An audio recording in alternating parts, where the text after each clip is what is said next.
Teman-teman langsung aja ya. Hari ini saya akan berbagi pengalaman saya saat saya pertama kali membeli atau memakai mesin serut atau mesin blender ini, teman-teman. Bukan bermaksud menggurui ya, hanya sekedar berbagi pengalaman aja untuk teman-teman yang betul-betul pertama kali memakai atau akan menggunakan mesin ini. Mungkin udah banyak ya video-video serupa, tapi kalau memang ada kebetulan teman-teman yang nggak sengaja ketemu video ini, ya mudah-mudahan aja sedikit membantu. Dan untuk para senior, mohon koreksi dan tambahan ilmunya ya untuk para pemula seperti kami-kami ini.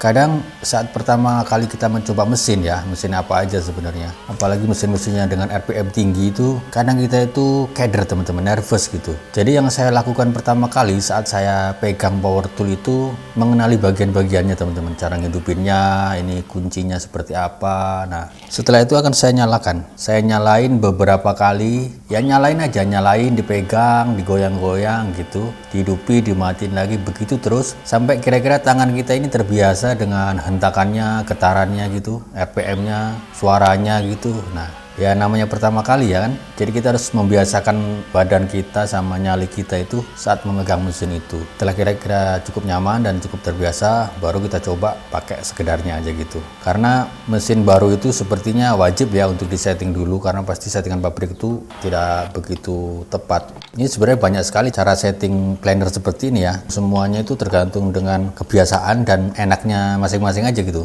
Intinya kan nanti blender teman-teman jadi enak dipakai gitu aja lah ya.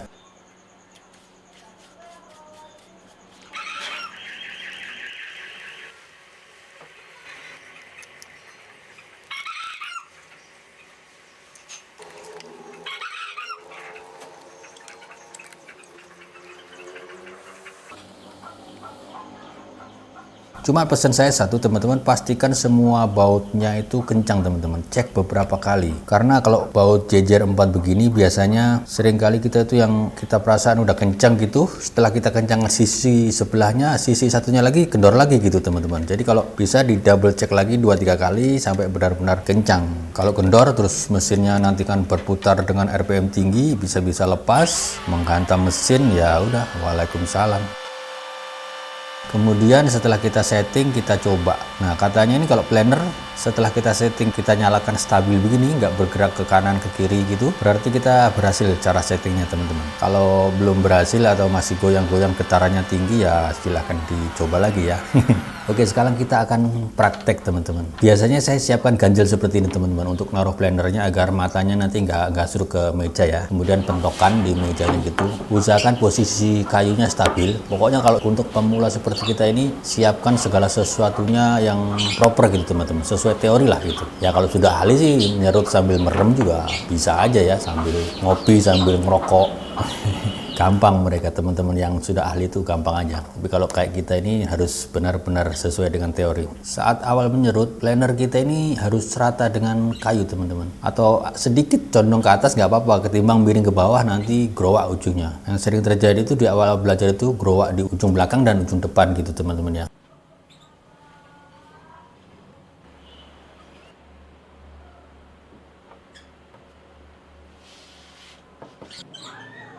Teknik yang saya lakukan itu, saya megang blendernya ini agak ke belakang teman-teman. Jadi nanti pada saat di ujung itu saya bisa menahan base-nya ini, base belakangnya ini tetap di kayu gitu. Jadi setelah melewati ujung, base belakang harus tetap di kayu. Sampai matanya melewati kayu baru kita bisa lepas. Kalau kita pegang blendernya di depan, biasanya itu akan cenderung turun ke depan teman-teman. Atau bisa juga sedikit naik ke atas gitu teman-teman. Sedikit aja naik ke atas seperti pesawat mau terbang gitu. Saya ulangin latihan ini berkali-kali. Lama-lama ya lumayan bisa lah ya. Oke, sekarang kita coba ya, kita coba nyalakan.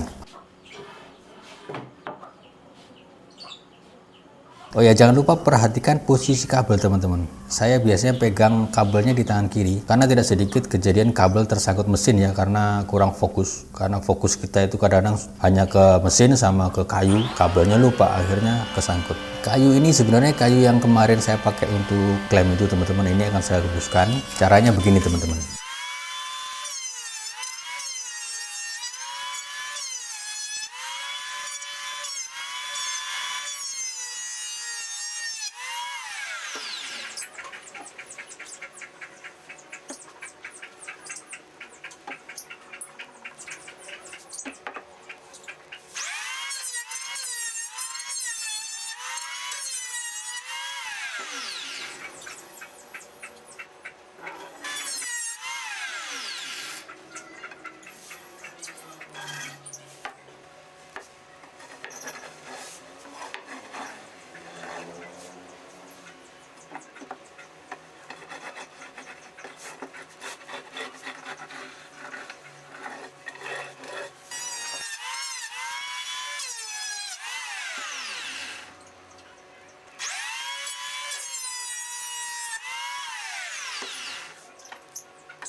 Dan hasilnya seperti ini, cukup lah ya untuk pemula seperti saya.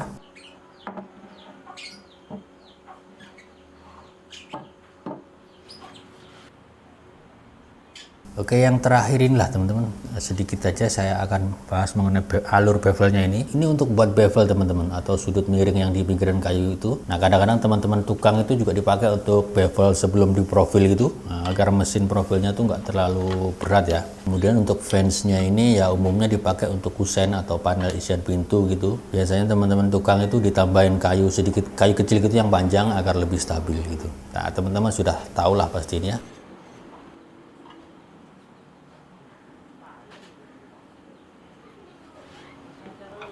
Saya rasa segitu dulu teman-teman pengalaman saya belajar menyerut kayu. Semoga ada manfaatnya. Mohon maaf bila ada salah-salah. Sehat selalu dan sampai jumpa lagi.